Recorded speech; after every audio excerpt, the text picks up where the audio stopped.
Unbelievable. I like that little string arrangement you played there, David. Didn't know you could. Y'all, that is just... I taught him everything he knows. I kind of figured. That was remarkable and amazing. Let's talk about Leftoverture and playing this in its entirety. Phil, where are you? Phil's trying to get away from being up here every time. And by the way, if you have questions, after the last song, we'll do a little audience participation with some questions if you'd like. But Phil, tell me about 40 years. Can you believe it? Yes. You feel every minute of it, don't you? Yeah. Tell Don't I me. look it? No, you don't, actually. You guys all look fantastic.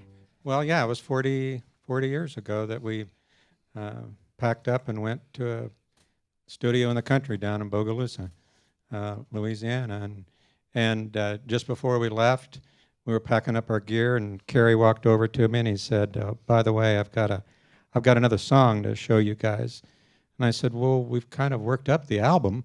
We're kind of done. And he goes, oh, I think you'll like it when we get down there. So when we got down there, he showed us Carry On Wayward Son. That's it, yeah. And Nice. Thank you. anyway, Name yeah, that tune in 2 notes. yeah, that's. But anyway, that's kind of what kicked it off. Was, going down there.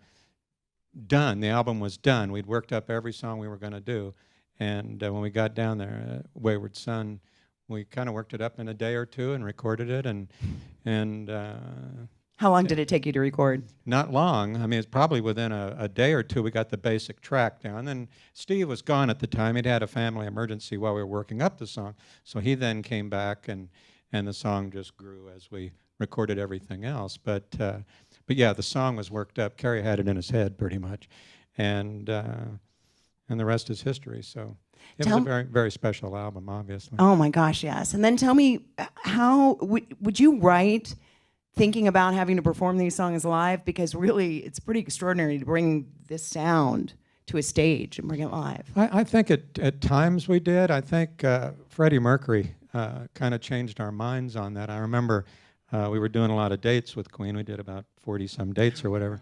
And Queen, and if you remember, it was one of those bands that had like 40 million vocals on, when they were record, and all these guitars and everything. I remember talking to Freddie about it, and he said, well, they look at recording as one piece of art, and they look at the live performance as a different piece of art.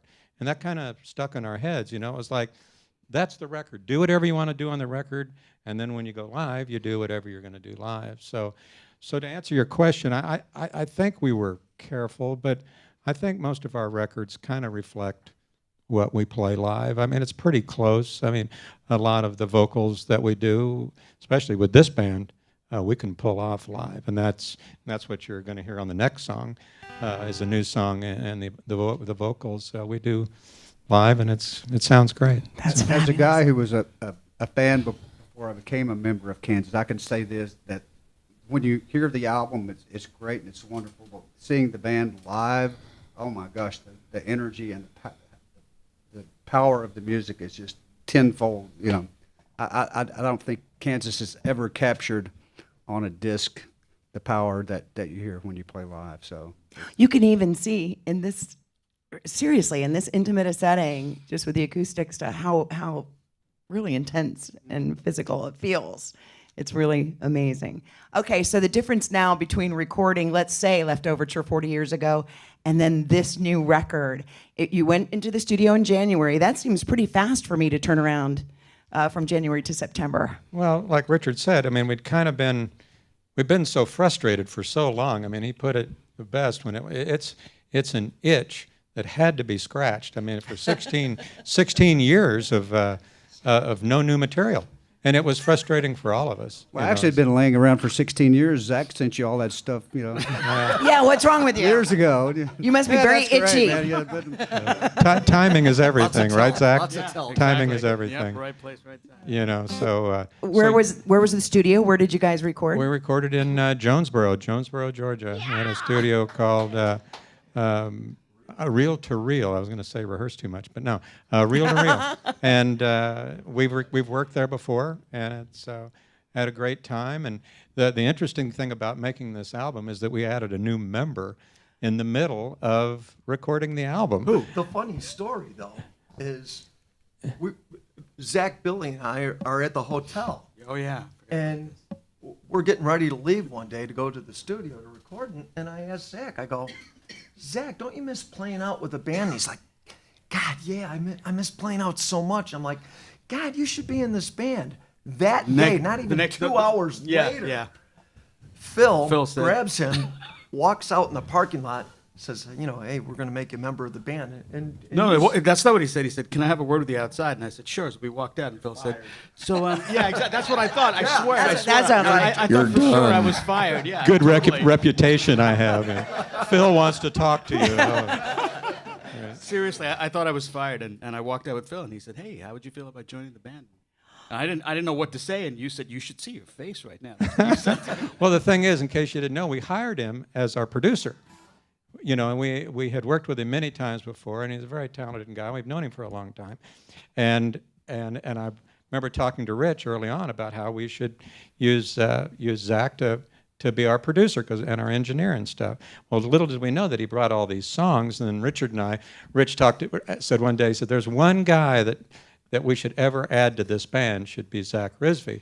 And I said, "Man, that's so weird. I've been thinking the same thing." Of course, at the same time, Ronnie was thinking the same thing. So we're all thinking the same then thing. didn't you ask Phil, did you talk to Ronnie? Yeah, that's. Yeah, what no, I he said, told me. "You He guys said, been talking?" No, Yeah. I didn't talk No, to it Ronnie. was- And I was like, boy, it'd be nice to have someone in the band who likes coffee as much as I.